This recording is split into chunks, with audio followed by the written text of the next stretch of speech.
କରନ୍ତୀୟ 5 ଅଧ୍ୟାୟ। ମଣ୍ଡଳୀର କଳୁଷତା ବ୍ୟଭିଚାର। ପ୍ରକୃତରେ ଶୁଣାଯାଉଅଛି ଯେ ତୁମ୍ଭମାନଙ୍କ ମଧ୍ୟରେ ବ୍ୟଭିଚାର ଅଛି, ଆଉ ଏପରି ବ୍ୟଭିଚାର ଯାହାକି ବିଜାତୀୟମାନଙ୍କ ମଧ୍ୟରେ ସୁଦ୍ଧା ହୁଏ ନାହିଁ।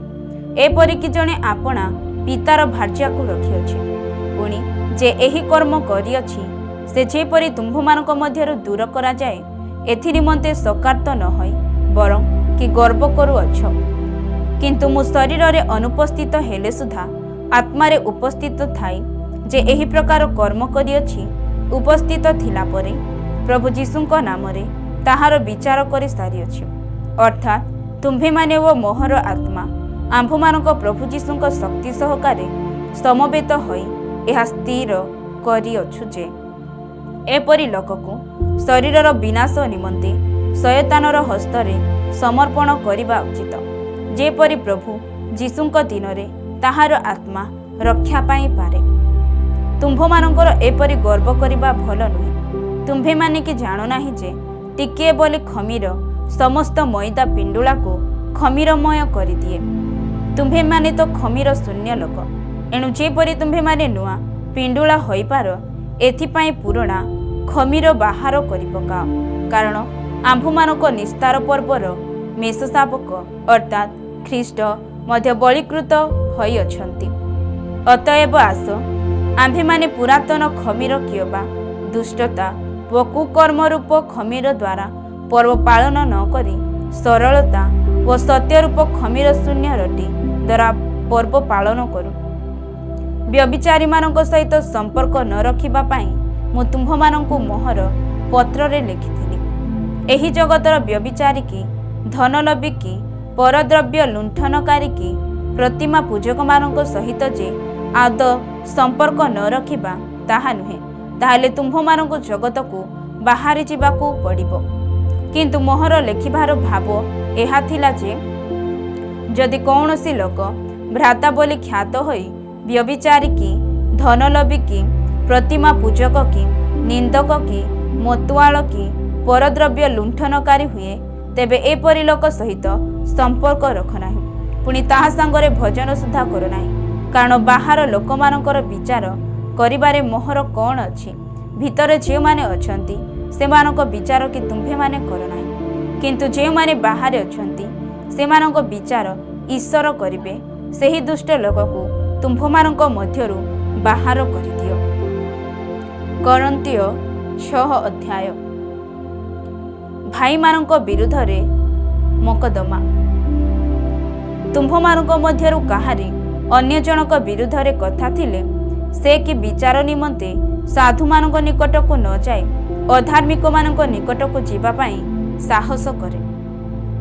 ଅବା ସାଧୁମାନେ ଯେ ଜଗତର ବିଚାର କରିବେ, ଏହା କି ତୁମ୍ଭେ ଜାଣ ନାହିଁ? ଆଉ ଯଦି ଜଗତ ତୁମ୍ଭମାନଙ୍କ ଦ୍ୱାରା ବିଚାରିତ ହୁଏ, ତେବେ ତୁମ୍ଭେମାନେ କି ସାମାନ୍ୟ ବିଷୟ ବିଚାର କରିବାକୁ ଅଯୋଗ୍ୟ? ଆମ୍ଭେମାନେ ଯେ ଦୂତମାନଙ୍କ ବିଚାର କରିବା, ଏହା କି ତୁମ୍ଭେମାନେ ଜାଣ ନାହିଁ? ତେବେ ଐଶିକ ଜୀବନର କଥା ବା କ'ଣ? ଅତଏବ ଯଦି ବିଚାର ନିମନ୍ତେ ତୁମ୍ଭମାନଙ୍କ ଐହିକ ଜୀବନ ସମ୍ବନ୍ଧୀୟ କୌଣସି ବିଷୟ ଥାଏ, ତେବେ ମଣ୍ଡଳୀରେ ଯେଉଁ ନଗଣ୍ୟ ସେମାନଙ୍କୁ କ'ଣ ବିଚାର କରିବା ନିମନ୍ତେ ନିଯୁକ୍ତ କର। ମୁଁ ତୁମ୍ଭମାନଙ୍କୁ ଲଜ୍ଜା ଦେବା ପାଇଁ ଏହା କହୁଅଛି। ଭାଇ ଭାଇ ମଧ୍ୟରେ ମୀମାଂସା କରିବାକୁ ସମର୍ଥ ଏପରି କ'ଣ ଜଣେ ବୋଲି ଜ୍ଞାନୀ ଲୋକ ପ୍ରକୃତରେ ତୁମ୍ଭମାନଙ୍କ ମଧ୍ୟରେ ନାହିଁ। ମାତ୍ର ଭାଇ ଭାଇ ବିରୁଦ୍ଧରେ ବିଚାରାଳୟରେ ଅଭିଯୋଗ କରେ, ତାହା ପୁଣି ଅବିଶ୍ୱାସୀମାନଙ୍କ ନିକଟରେ। ତୁମ୍ଭେମାନେ ଯେ ପରସ୍ପର ବିରୁଦ୍ଧରେ ବିଚାରାଳୟରେ ଅଭିଯୋଗ କରୁଅଛ, ସେଥିରେ ତୁମ୍ଭେମାନେ ନିତାନ୍ତ ଦୋଷୀ। ବରଂ କାହିଁକି ଅନ୍ୟାୟ ସହୁନାହଁ, ବରଂ କାହିଁକି କ୍ଷତି ଅଙ୍ଗୀକାର କରୁନାହଁ? କିନ୍ତୁ ତୁମ୍ଭେମାନେ ନିଜେ ନିଜେ ଅନ୍ୟାୟ ଓ କ୍ଷତି କରୁଅଛ, ପୁଣି ତାହା ଭାଇମାନଙ୍କ ପ୍ରତି କରୁଅଛ। ଅବା ଅଧାର୍ମିକମାନେ ଯେ ଈଶ୍ୱରଙ୍କ ରାଜ୍ୟର ଅଧିକାରୀ ହେବେ ନାହିଁ, ଏହା କି ତୁମ୍ଭେମାନେ ଜାଣ ନାହିଁ? ଭ୍ରାନ୍ତ ହୁଅ ନାହିଁ। ବ୍ୟଭିଚାରୀ କି, ପ୍ରତିମା ପୂଜକ କି, ପାରଦାରିକ କି, ସ୍ତ୍ରୀବତ ଆଚାରୀ କି, ପୁମେନ୍ଥୁନକାରୀ କି, ଚୋରୀ କି, ଧନଲୋଭୀ କି, ମତୁଆଳ କି, ନିନ୍ଦକ କି, ପରଦ୍ରବ୍ୟ ଲୁଣ୍ଠନକାରୀ, ଏମାନେ ଈଶ୍ୱରଙ୍କ ରାଜ୍ୟର ଅଧିକାରୀ ହେବେ ନାହିଁ। ଆଉ ତୁମ୍ଭମାନଙ୍କ ମଧ୍ୟରୁ କେହି କେହି ଏହି ପ୍ରକାର ଥିଲ, किंतु प्रभु जीशुख्रीष्टଙ୍କ नामरे ଓ ଆମ୍ଭମାନଙ୍କ ଈଶ୍ୱରଙ୍କ ଆତ୍ମାଙ୍କ ଦ୍ୱାରା ତୁମ୍ଭେମାନେ ଧୌତ ହୋଇଅଛ, ପବିତ୍ରକୃତ ହୋଇଅଛ ଓ ଧାର୍ମିକ ବୋଲି ଗଣିତ ହୋଇଅଛ। ବ୍ୟଭିଚାର ଠାରୁ ପଳାୟନ। ସମସ୍ତ ବିଷୟ ସାଧନ କରିବାକୁ ମୋହର ସ୍ୱାଧୀନତା ଅଛି, କିନ୍ତୁ ସମସ୍ତ ବିଷୟ ହିତଜନକ ନୁହେଁ। ସମସ୍ତ ବିଷୟ ସାଧନ କରିବାକୁ ମୋହର ସ୍ୱାଧୀନତା ଅଛି, କିନ୍ତୁ ମୁଁ କୌଣସି ବିଷୟର ବଶୀଭୂତ ହେବି ନାହିଁ। ଖାଦ୍ୟ ଉଦର ନିମନ୍ତେ, ପୁଣି ଉଦର ଖାଦ୍ୟ ନିମନ୍ତେ, କିନ୍ତୁ ଈଶ୍ୱର ଉଭୟକୁ ଲୋପ କରିବେ। ଶରୀର ବ୍ୟଭିଚାର ନିମନ୍ତେ ନୁହେଁ, କିନ୍ତୁ ପ୍ରଭୁଙ୍କ ନିମନ୍ତେ, ଆଉ ପ୍ରଭୁ ଶରୀର ନିମନ୍ତେ। ଈଶ୍ୱର ପ୍ରଭୁଙ୍କୁ ଉଠାଇଲେ, ପୁଣି ଆପଣା ଶକ୍ତି ଦ୍ୱାରା ଆମ୍ଭମାନଙ୍କୁ ମଧ୍ୟ ଉଠାଇବେ। ତୁମ୍ଭମାନଙ୍କ ଶରୀର ଯେ ଖ୍ରୀଷ୍ଟଙ୍କ ଅଙ୍ଗ ସ୍ୱରୂପ, ଏହା କି ଜାଣ ନାହିଁ? ତେବେ ମୁଁ କ'ଣ ଖ୍ରୀଷ୍ଟଙ୍କୁ ଅଙ୍ଗ ଘେନି ଯାଇ ବେଶ୍ୟାର ଅଙ୍ଗ କରିବି? ତାହା କେବେ ହେ ନ ହେଉ। କିମ୍ବା ଯେ ବେଶ୍ୟା ସହିତ ସଂଯୁକ୍ତ ହୁଏ, ସେ ତାହା ସହିତ ଏକ ଶରୀର ହୁଏ, ଏହା କି ତୁମ୍ଭେମାନେ ଜାଣ ନାହିଁ? କାରଣ ଉକ୍ତ ଅଛି, ସେ ଦୁହେଁ ଏକାଙ୍ଗ ହେବେ। କିନ୍ତୁ ଯେ ପ୍ରଭୁଙ୍କ ସହିତ ସଂଯୁକ୍ତ ହୁଏ, ସେ ତାହାଙ୍କ ସହିତ ଏକ ଆତ୍ମା ହୁଏ। ବ୍ୟଭିଚାର ଠାରୁ ପଳାୟନ କର। ମନୁଷ୍ୟ ଅନ୍ୟ ଯେକୌଣସି ପାପ କରେ, ତାହା ଶରୀରର ବହିର୍ଭୂତ, କିନ୍ତୁ ଯେ ବ୍ୟଭିଚାର କରେ, ସେ ଆପଣା ନିଜ ଶରୀର ବିରୁଦ୍ଧରେ ପାପ କରେ। ଅବା ତୁମ୍ଭମାନଙ୍କ ଶରୀର ଯେ ଈଶ୍ୱରଙ୍କ ଠାରୁ ପ୍ରାପ୍ତ, ତୁମ୍ଭମାନଙ୍କର ଅନ୍ତର୍ବାସୀ ପବିତ୍ର ଆତ୍ମାଙ୍କ ମନ୍ଦିର, ଏହା କ'ଣ ଜାଣ ନାହିଁ? ଆଉ ତୁମ୍ଭେମାନେ ନିଜେ ନିଜର ନୁହଁ, କାରଣ ତୁମ୍ଭେମାନେ ବିଶେଷ ମୂଲ୍ୟରେ କିଣାଯାଇଅଛ। ଏଣୁ ତୁମ୍ଭମାନଙ୍କ ଶରୀରରେ ଈଶ୍ୱରଙ୍କର ଗୌରବ ପ୍ରକାଶ କର। କରନ୍ତୀୟ 7 ଅଧ୍ୟାୟ।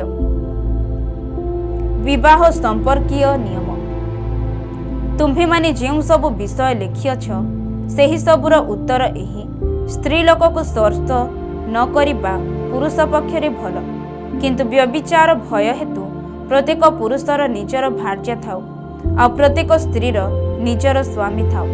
ସ୍ୱାମୀ ସ୍ତ୍ରୀକୁ ତାହାର ପ୍ରାପ୍ୟ ଦେଉ, ପୁଣି ସେହି ପ୍ରକାରେ ମଧ୍ୟ ସ୍ତ୍ରୀ ସ୍ୱାମୀକି ତାହାର ପ୍ରାପ୍ୟ ଦେଉ। ଭାର୍ଯ୍ୟାର ଆପଣା ଶରୀର ଉପରେ କ୍ଷମତା ନାହିଁ, କିନ୍ତୁ ସ୍ୱାମୀର ଅଛି। ସେହି ପ୍ରକାରେ ମଧ୍ୟ ସ୍ୱାମୀର ଆପଣା ଶରୀର ଉପରେ କ୍ଷମତା ନାହିଁ, କିନ୍ତୁ ଭାର୍ଯ୍ୟାର ଅଛି। ପରସ୍ପରକୁ ବଞ୍ଚିତ ନ କର। କେଜାଣି ପ୍ରାର୍ଥନା ନିମନ୍ତେ ଅବକାଶ ପାଇବା ପାଇଁ ଉଭୟ ଏକ ପରାମର୍ଶ ହୋଇ ଅଳ୍ପ କାଳ ପୃଥକ ରହିପାର। ଆଉ ତୁମ୍ଭମାନଙ୍କ ଇନ୍ଦ୍ରିୟ ଦମନ ହେବା ହେତୁ ଶୟତାନ ଯେପରି ତୁମ୍ଭମାନଙ୍କୁ ପରୀକ୍ଷା ନ କରେ, ଏଥିପାଇଁ ପୁନର୍ବାର ଏକତ୍ର ହୁଅ। କିନ୍ତୁ ମୁଁ ଆଜ୍ଞା ଦେଲା ପରି ନ କହି ପରାମର୍ଶ ଦେଲା ପରି ଏହା କହେ। ତଥାପି ଯେପରି ସବୁ ଲୋକ ମୋହରି ପରି ହୁଅନ୍ତି, ଏହା ମୋହର ଇଚ୍ଛା। ମାତ୍ର କେହି ଏ ପ୍ରକାର, କେହି ସେ ପ୍ରକାର, ପ୍ରତ୍ୟେକ ଜଣ ଈଶ୍ୱରଙ୍କ ଠାରୁ ଦାନ ପାଇଁ ଅଛି। କିନ୍ତୁ ମୁଁ ଅବିବାହିତ ଓ ବିଧବାମାନଙ୍କୁ କହେ, ସେମାନେ ମୋ ପରି ରହିଲେ ସେମାନଙ୍କ ପକ୍ଷରେ ଭଲ। ମାତ୍ର ଯଦି ସେମାନେ ଇନ୍ଦ୍ରିୟ ଦମନ କରି ନ ପାରନ୍ତି, ତେବେ ବିବାହ କରନ୍ତୁ, କାରଣ କାମନାଳରେ ଦଗ୍ଧ ହେବା ଅପେକ୍ଷା ବିବାହ କରିବା ଭଲ। କିନ୍ତୁ ବିବାହିତାମାନଙ୍କୁ ମୁଁ ଆଜ୍ଞା ଦିଏ, ମୁଁ ନୁହେଁ, ମାତ୍ର ପ୍ରଭୁ ଆଜ୍ଞା ଦିଅନ୍ତି। ଭାର୍ଯ୍ୟା ଆପଣା ସ୍ୱାମୀମାନଙ୍କ ଠାରୁ ବିଭିନ୍ନ ନ ହେଉ। କିନ୍ତୁ ଯଦି ସେହି ବିଭିନ୍ନ ହୁଏ, ତେବେ ସେ ଆଉ ବିବାହ ନ କରୁ, ଅଥବା ଆପଣା ସ୍ୱାମୀ ସହିତ ମିଳିତ ହେଉ। ପୁଣି ସ୍ୱାମୀ ଆପଣା ଭାର୍ଯ୍ୟାକୁ ପରିତ୍ୟାଗ ନ କରୁ। କିନ୍ତୁ ଅନ୍ୟ ସମସ୍ତଙ୍କୁ ମୁଁ କହେ, ପ୍ରଭୁ କହନ୍ତି ନାହିଁ, ଯଦି କୌଣସି ଭାଇର ଅବିଶ୍ୱାସିନୀ ଭାର୍ଯ୍ୟା ଥାଏ, ଆଉ ସେ ତାର ସହିତ ବାସ କରିବାକୁ ସମ୍ମତ ହୁଏ, ତାହେଲେ ସେ ତାକୁ ପରିତ୍ୟାଗ ନ କରୁ। ପୁଣି ଯେଉଁ ସ୍ତ୍ରୀ ଅବିଶ୍ୱାସୀ ସ୍ୱାମୀ ଥାଏ, ଆଉ ସେ ତାର ସହିତ ବାସ କରିବାକୁ ସମ୍ମତ ହୁଏ, ସେ ଆପଣା ସ୍ୱାମୀକୁ ପରିତ୍ୟାଗ ନ କରୁ। କାରଣ ଅବିଶ୍ୱାସୀ ସ୍ୱାମୀ ଭାର୍ଯ୍ୟା ହେତୁ ସୂଚୀ କରାଯାଇଅଛି, ଆଉ ଅବିଶ୍ୱାସିନୀ ଭାର୍ଯ୍ୟା ସ୍ୱାମୀ ହେତୁ ସୂଚୀ କରାଯାଇଅଛି। ତାହା ନ ହେଲେ ତୁମ୍ଭମାନଙ୍କ ସନ୍ତାନମାନେ ଅଶୁଚି ହୁଅନ୍ତେ, କିନ୍ତୁ ଏବେ ସେମାନେ ଶୁଚି।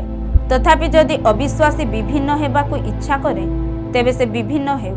ଏପରି ସ୍ଥଳେ ସେହି ଭାଇ ବା ଭଉଣୀ ଆବଦ୍ଧ ନୁହନ୍ତି।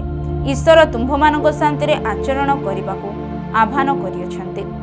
ଯେଣୁ ହେ ସ୍ତ୍ରୀ, ତୁମ୍ଭେ ଯେ ଆପଣା ସ୍ୱାମୀର ପରିତ୍ରାଣର କାରଣ ହେବ, ଏହା କ'ଣ ଜାଣ ନାହିଁ? କିମ୍ବା ହେ ସ୍ୱାମୀ, ତୁମ୍ଭେ ଯେ ଆପଣା ଭାର୍ଯ୍ୟାର ପରିତ୍ରାଣର କାରଣ ହେବ, ଏହା କ'ଣ ଜାଣ? ଯେପରି ଆହ୍ୱାନ, ସେହିପରି ଆଚରଣ।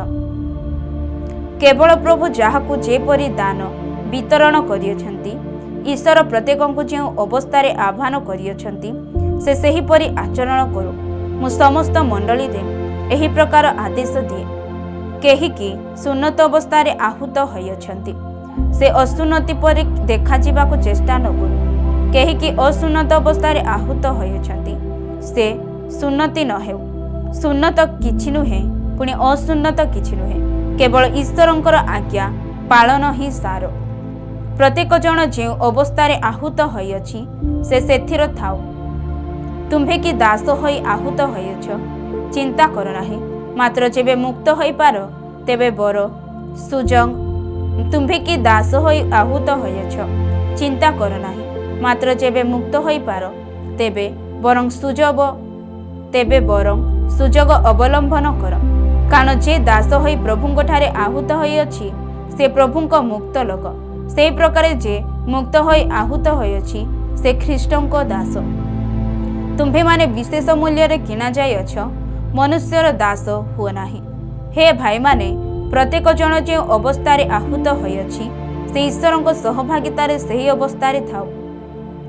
ଅବିବାହିତ ଓ ବିଧବାଙ୍କ ପ୍ରସଙ୍ଗ। କୁମାରୀମାନଙ୍କ ବିଷୟରେ ମୁଁ ପ୍ରଭୁଙ୍କ ଠାରୁ କୌଣସି ଆଜ୍ଞା ପାଇ ନାହିଁ, କିନ୍ତୁ ପ୍ରଭୁଙ୍କ ଅନୁଗ୍ରହରେ ବିଶ୍ୱାସ ପ୍ରାପ୍ତ ହୋଇ ନିଜର ମତ ଦେଉଅଛି। ମୁଁ ମନେ କରେ ଯେ ମନୁଷ୍ୟ ଯେପରି ଅଛି ଆସନ୍ନ ଦୁର୍ଦ୍ଦଶା ହେତୁ ସେହିପରି ରହିବା ଭଲ। ତୁମ୍ଭେ କି ଭାର୍ଯ୍ୟା ସହିତ ଆବଦ୍ଧ ତେବେ ମୁକ୍ତ ହେବା ପାଇଁ ଚେଷ୍ଟା କର ନାହିଁ। ତୁମ୍ଭେ କି ଭାର୍ଯ୍ୟା ଠାରୁ ମୁକ୍ତ ତେବେ ଭାର୍ଯ୍ୟା ପାଇବାକୁ ଚେଷ୍ଟା କର ନାହିଁ। କିନ୍ତୁ ଯଦି ତୁମେ ବିବାହ କରିଅଛ ତାହେଲେ ସୁଦ୍ଧା ପାପ କରିନାହଁ, ଆଉ ଯଦି କୁମାରୀ ବିବାହ କରିଅଛି ତାହେଲେ ସେ ପାପ କରିନାହିଁ। ତଥାପି ଏପରି ଲୋକ ଶରୀରରେ କ୍ଲେଶ ଭୋଗିବେ, ଆଉ ତୁମ୍ଭେମାନେ ଯେପରି ସେଥିରୁ ରକ୍ଷା ପାଅ ଏହା ମୋହର ଇଚ୍ଛା। କିନ୍ତୁ ହେ ଭାଇମାନେ, ମୋ କଥାର ଭାବ ଏହି, ସମୟ ଅତି ଅଳ୍ପ। ଏଣୁ ଯେଉଁମାନଙ୍କର ଭାର୍ଯ୍ୟା ଅଛି ସେମାନେ ଭାର୍ଯ୍ୟା ନଥିଲା ପରି ହୁଅନ୍ତୁ, ଆଉ ଯେଉଁମାନେ ରୋଦନ କରନ୍ତି ସେମାନେ ରୋଦନ ନ କରିବା ଲୋକ ପରି ହୁଅନ୍ତୁ। ପୁଣି ଯେଉଁମାନେ ଆନନ୍ଦ କରନ୍ତି ସେମାନେ ଆନନ୍ଦ ନ କରିବା ଲୋକ ପରି ହୁଅନ୍ତୁ। ଯେଉଁମାନେ କ୍ରୟ କରନ୍ତି ସେମାନେ ଅନଧିକାରୀ ଲୋକ ପରି ହୁଅନ୍ତୁ, ଆଉ ଯେଉଁମାନେ ଜଗତର ବିଷୟ ଭୋଗ କରନ୍ତି ସେମାନେ ଭୋଗ ନ କରିବା ଲୋକ ପରି ହୁଅନ୍ତୁ, କାରଣ ଏହି ଜଗତର ରୂପ ପରିବର୍ତ୍ତିତ ହେଉଅଛି। କିନ୍ତୁ ତୁମ୍ଭେମାନେ ଯେପରି ଚିନ୍ତିତ ନ ହୁଅ ଏହା ମୋହର ଇଚ୍ଛା। ଯେ ଅବିବାହିତ ସେ କିପରି ପ୍ରଭୁଙ୍କର ସନ୍ତୋଷ ପ୍ରାପ୍ତ ହେବ ଏଥିପାଇଁ ପ୍ରଭୁଙ୍କ ବିଷୟ ଘେନି ଚିନ୍ତିତ ହୁଅ। କିନ୍ତୁ ଯେ ବିବାହିତ ସେ କିପରି ଆପଣା ଭାର୍ଯ୍ୟାର ସନ୍ତୋଷ ପ୍ରାପ୍ତ ହେବ ସେଥିପାଇଁ ସେ ସଂସାରର ବିଷୟ ଘେନି ଚିନ୍ତିତ ହଉ, ଆଉ ତାହାର ମନ ବିଭକ୍ତ ହୁଏ। ଅବିବାହିତ ସ୍ତ୍ରୀ ଓ କୁମାରୀ ଶରୀର ଓ ଆତ୍ମାରେ ପବିତ୍ର ହେବା ନିମନ୍ତେ ପ୍ରଭୁଙ୍କ ବିଷୟ ଘେନି ଚିନ୍ତିତ ହୁଅ। କିନ୍ତୁ ଯେ ବିବାହିତ ସେ କିପରି ଆପଣା ସ୍ୱାମୀର ସନ୍ତୋଷ ପ୍ରାପ୍ତ ହେବ ସେଥିପାଇଁ ସଂସାରର ବିଷୟ ଘେନି ଚିନ୍ତିତ ହୁଏ। ଏହି କଥା ମୁଁ ତୁମ୍ଭମାନଙ୍କ ନିଜ ହିତ ନିମନ୍ତେ କହୁଅଛି। ତୁମ୍ଭମାନଙ୍କୁ ବନ୍ଧନରେ ଆବଦ୍ଧ କରିବାକୁ କହୁନାହିଁ, ମାତ୍ର ତୁମ୍ଭେମାନେ ଯେପରି ଶିଷ୍ଟାଚରଣ କରି ଏକାଗ୍ର ମନରେ ପ୍ରଭୁଙ୍କଠାରେ ନିବିଷ୍ଟ ଥାଅ ଏଥିପାଇଁ କହୁଅଛି। କିନ୍ତୁ ଯଦି କୌଣସି ଲୋକ ନିଜ କନ୍ୟାର ଯୌବନାବସ୍ଥା ଗତ ହୋଇଅଛି ଆଉ ସେ ତା ପ୍ରତି ଅନୁଚିତ ବ୍ୟବହାର କରୁଅଛି ବୋଲି ମନେ କରେ, ତେବେ ଆବଶ୍ୟକ ବୋଧ କଲେ ସେ ଯାହା ଇଚ୍ଛା ତାହା କରୁ, ସେଥିରେ ପାପ ନାହିଁ, ସେମାନେ ବିବାହ କରନ୍ତୁ। କିନ୍ତୁ ଯେ ହୃଦୟରେ ସ୍ଥିର ଥାଏ ଆଉ ଆବଶ୍ୟକତା ବୋଧ ନ କରେ, ପୁଣି ଯାହାର ଆପଣା ଇଚ୍ଛା ଅନୁସାରେ କରିବାକୁ ଅଧିକାର ଥାଏ, ଆଉ ଯେ ଆପଣା କନ୍ୟାକୁ କୁମାରୀ ରଖିବା ନିମନ୍ତେ ହୃଦୟରେ ସ୍ଥିର କରିଥାଏ ସେ ଭଲ କରେ। ଏଣୁ ଯେ ଆପଣା କୁମାରୀ କନ୍ୟାକୁ ବିବାହ ଦିଏ ସେ ଭଲ କରେ, ପୁଣି ଯେ ବିବାହ ନ ଦିଏ ସେ ଆହୁରି ଭଲ କରେ। ସ୍ୱାମୀ ଜୀବିତ ଥିବା ପର୍ଯ୍ୟନ୍ତ ଭାର୍ଯ୍ୟା ଆବଦ୍ଧ ଥାଏ, କିନ୍ତୁ ଯଦି ସ୍ୱାମୀ ମୃତ ତେବେ ଭାର୍ଯ୍ୟା ପ୍ରଭୁଙ୍କଠାରେ ବିଶ୍ୱାସୀ, ଯାହାକୁ ଇଚ୍ଛା ତାହାକୁ ବିବାହ କରିବା ପାଇଁ ସ୍ୱାଧୀନ। କିନ୍ତୁ ସେ ସେହିପରି ରହିଲେ ଅଧିକ ସୁଖୀ ହେବ, ଏହା ମୋହର ମତ। ଆଉ ମୁଁ ମଧ୍ୟ ଈଶ୍ୱରଙ୍କର ଆତ୍ମା ପାଇଅଛି ବୋଲି ମନେ କରେ।